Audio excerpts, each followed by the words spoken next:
మీ శ్రావణిని. ఈరోజు రెసిపీ వచ్చేసరికి నేనేం చేయాలా అని ఆలోచిస్తున్నప్పుడు ఇంట్లో కాకరకాయలు ఉన్నాయి. కాకరకాయలతో ఏం చేద్దాం అన్నప్పుడు నాకు ఒక డిష్ గుర్తొచ్చింది. మా మమ్మీ నా కోసం చేసే ఫేవరెట్ డిష్. నేను పద్దాక మా మమ్మీని ఇసుకిస్తాను, అమ్మ కాకరకాయ కారం చేయొచ్చు కదా అని. ఇంట్లో వాళ్ళు ఎవ్వరు తినరు, కాకపోతే నేను తింటాను తెలుసా. కాకరకాయ చాలా బాగుంటుంది.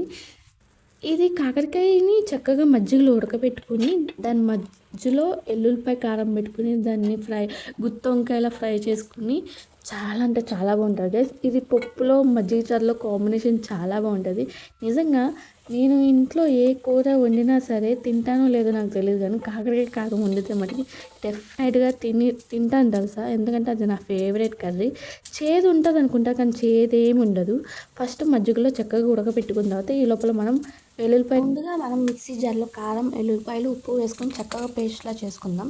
తర్వాత ఈ లోపల కాకరకాయలు ఉడికిపోయిన తర్వాత దాన్ని చక్కగా గట్టిగా ప్రెస్ చేసుకుని దాని మధ్యలో కాకరకాయ స్టఫింగ్ చేసుకొని మనం గుత్తొంకి ఎలా స్టఫ్ చేసుకుంటామో అలా చక్కగా స్టఫ్ చేసుకున్న తర్వాత ప్రతి ఒక్క కాకరకాయకి అలా స్టఫ్ చేసుకొని చాలా అంటే చాలా డెఫినెట్గా మీకు నచ్చుద్దని అనుకుంటున్నాను. ఎందుకంటే ఇంట్లో ఏ ఒక్క కూర వండినా వండకపోయినా, అంటే ఇంట్లో ఏ కూర వండినా సరే నేను తినకపోవచ్చు, కానీ ఈ కూర వండితే మరి డెఫినెట్గా నేను తినకుండా అయితే అస్సలు ఉన్నాను. ఎందుకంటే ఇది నా ఫేవరెట్ కర్రీ. మా మమ్మీని అడిగి మరీ చేయించుకునేదాన్ని. మా ఇంట్లో వాళ్ళు ఎక్కువగా తినరు, తీపి కాకరకాయ తినేవాళ్ళు, కాకపోతే నాకు ఆ కాకరకాయ నచ్చదు. ఇలా చేస్తే మటుకు డెఫినెట్గా తింటాను. దీనికి కాంబినేషన్ పప్పు బాగుంటుంది, మజ్జిగ చారు బాగుంటుంది, చాలా డెడ్లీ. నిజంగా నేను ఈ కాకరకాయ వండితే మటుకు అస్సలు వదిలిపెట్టను. చేదు అనేది ఉండదు గైస్, చాలా నచ్చుద్ది మీకు కూడా. ఎందుకంటే నేనే చాలా వంటలు తిన్ను, అలాంటిది నేనే ఈ వంటను ఫేవరెట్గా ఇష్టపడ్డంటే మీకు కూడా నచ్చిద్దని అనుకుంటున్నాను.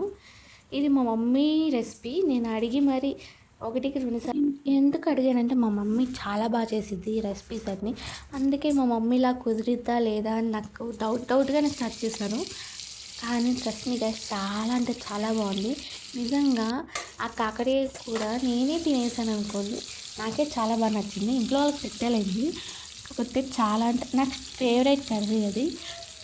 ఇంకా నేను చక్కగా కడాయిలో ఆయిల్ పోసుకుని తాలింపు దినుసులు వేసుకున్న తర్వాత ఒక్కొక్కటి కాకరకాయ వేసుకుని చక్కగా గుత్తి వంకాయని మనం ఎలా మీడియం ఫ్లేమ్లో పెట్టుకుని ఉడికించుకుంటామో అలాగే మీడియం ఫ్లేమ్లో పెట్టుకుని దాన్ని ఫ్రై చేసుకుంటూ ఉండండి, మీకు కూడా నచ్చుద్ది. ఇంకా దాన్ని ఉడికించిన తర్వాత కొంచెం పచ్చివాసన పోతుంది, వెల్లుల్లిపాయది పచ్చివాసన వస్తుంది కదా, అది వేగేంత వరకు ఉడికించుకోండి. తర్వాత నేను ఇందాక వెల్లుల్లిపాయ కారం మిగిలిపోతే అది పక్కన పెట్టమన్నా కదా, అది ఇప్పుడు ఏం చేయాలంటే మనం ఆ ముద్దని ఇంకా మనం వేసేసుకోవాలి నూనెలోనే. అది కూడా వేసేసుకున్న తర్వాత మీకు గ్రేవీ టెక్స్చర్ అంటే అన్నంలో కలుపుకుంటాకి మీకు బాగుంటుంది, సింపుల్గా తినేయచ్చు. ఇంకా అది కూడా వేగేంత వరకు ఉంచుకొని ఇంకా కొత్తిమీర ఉంటే వేసుకోవచ్చు, లేదంటే ఇలాగే తినవచ్చు.